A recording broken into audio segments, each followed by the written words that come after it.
मेरठ का एक खौफनाक हत्याकांड, प्यार, धोखा और अंधविश्वास की सच्ची कहानी।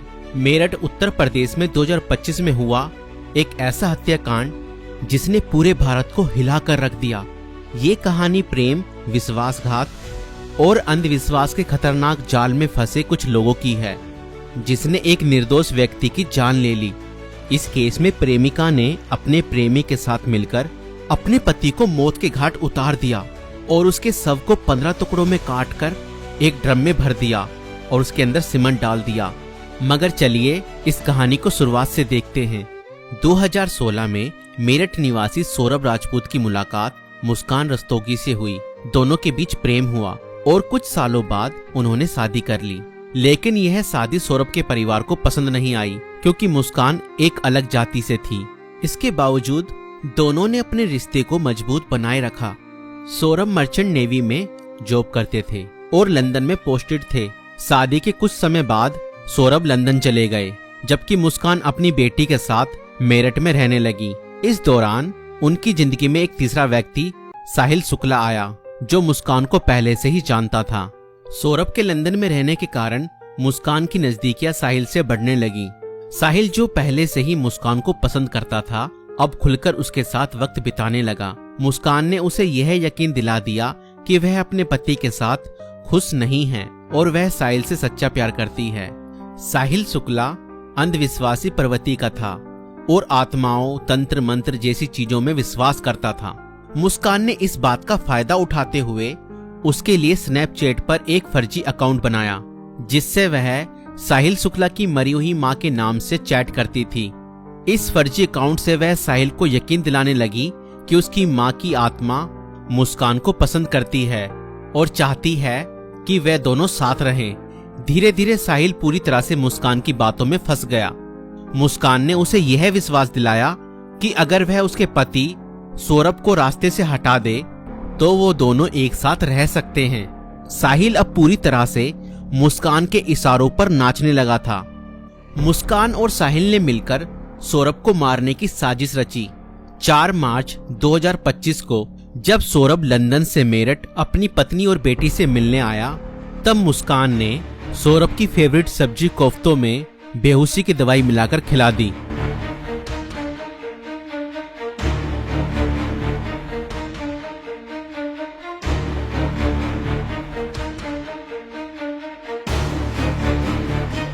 और जब सौरभ बेहोशी की हालत में बिस्तर पर पड़ा था, तब मुस्कान ने अपने दोस्त साहिल को बुला लिया और रसोई में जाकर वो बड़ा और धारदार चाकू ले आई, जो मुस्कान और साहिल ने पहले से ही प्लानिंग करके खरीदे हुए थे।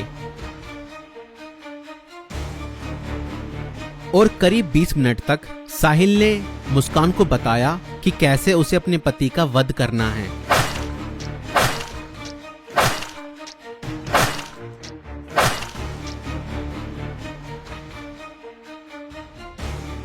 और फिर उसके बाद मुस्कान और साहिल ने सोते हुए सौरभ पर हमला किया और उसके हृदय पर 3 बार वार किए।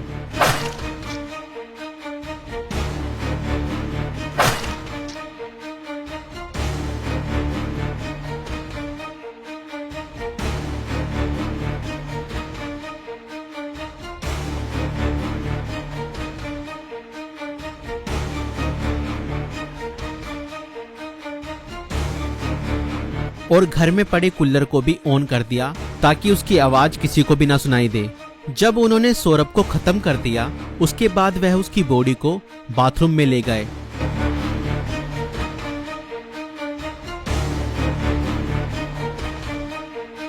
और उसके शरीर को 15 टुकड़ों में बांट दिया। सौरभ को खत्म करने के बाद उन्हें इस बात की चिंता हुई कि अगर सब बरामद हो गया तो पुलिस उन तक जरूर पहुंच जाएगी। इसलिए उन्होंने सबको ठिकाने लगाने की योजना बनाई और मुस्कान बाजार जाकर एक प्लास्टिक का ड्रम खरीद लाई। और मुस्कान और साहिल ने सौरभ के शव के टुकड़ों को उस प्लास्टिक ड्रम में डाल दिया और ऊपर से सीमेंट भी डाल दिया ताकि उसकी बॉडी की स्मेल बाहर न जाए। और उसके बाद उन्होंने उस ड्रम को घर के एक कोने में रख दिया। इसके बाद मुस्कान और साहिल ने सौरभ के मोबाइल फोन से उसके सोशल मीडिया अकाउंट को एक्टिव रखा। उन्होंने सौरभ के अकाउंट से हिमाचल प्रदेश की शिमला की तस्वीरें और स्टोरीज पोस्ट की ताकि लोगों को लगे कि वह घूमने गया है। उन्होंने उसकी फैमिली और दोस्तों को यह यकीन दिलाने की कोशिश की कि सौरभ जिंदा है और बाहर यात्रा कर रहा है।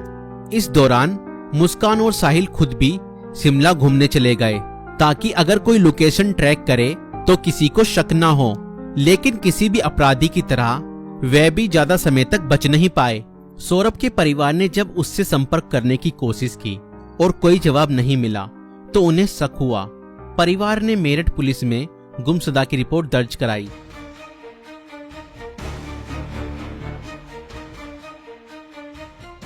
और इसी बीच मुस्कान ने अपने माता पिता को बताया कि शायद सौरभ का मर्डर हुआ है और उसके घर वालों ने ही उसका मर्डर किया है। मगर मुस्कान के पिता ने कहा, नहीं बेटा, किसी के भी घर वाले कितना ही नाराज हो जाएं तो भी ऐसा कदम अपने बेटे के लिए नहीं उठा सकते। बेटा, मुझे सच सच बताओ, सौरभ कहाँ है? मुझे सच्चाई बताओ, मैं किसी से कुछ नहीं कहूँगा। और तब मुस्कान ने अपने पिता को बताया कि उसने और साहिल ने मिलकर सौरभ को खत्म कर दिया है। और इतना सुनते ही मुस्कान के पिता ने पुलिस को सारी खबर बता दी।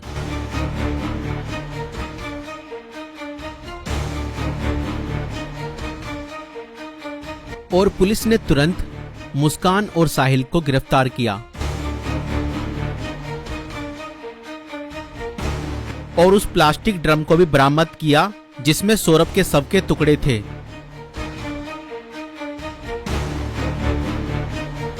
उस प्लास्टिक ड्रम को काटा गया और सौरभ के शरीर के टुकड़ों को बरामद किया गया।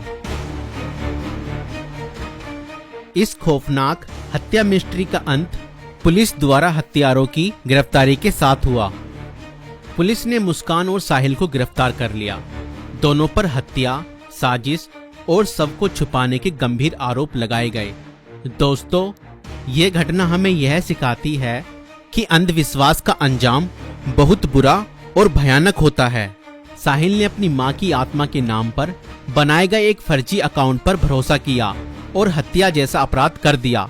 और गलत संबंध और रिश्तों का अंजाम बहुत बुरा ही होता है। मुस्कान ने अपने फायदे के लिए साहिल को मानसिक रूप से कंट्रोल किया और हत्या तक करवा दी।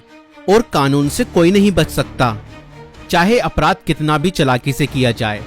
पुलिस की जांच और सबूतों के आधार पर अपराधी पकड़े ही जाते हैं।